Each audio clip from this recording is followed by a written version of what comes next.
Was it Dollar Tree where everything's a dollar? And what did they have?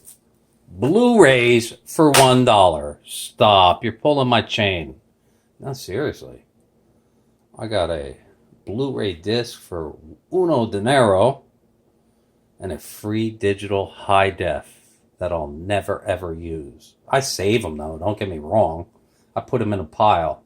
I figure one day I could do something with them.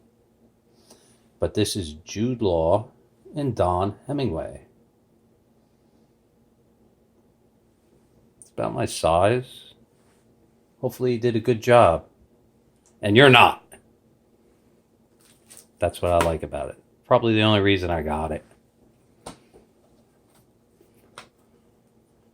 All right. It says a balls out performance as a brash bad boy. Wait. I'm not a bad boy. I'm the guy that invented the iPhone. I'm just bringing you stuff because I think the content that's on Hollywood, that's in the motion picture industry, most of it's like garbage and swill. So hopefully, Jude Law, hopefully you did a good job. I like you.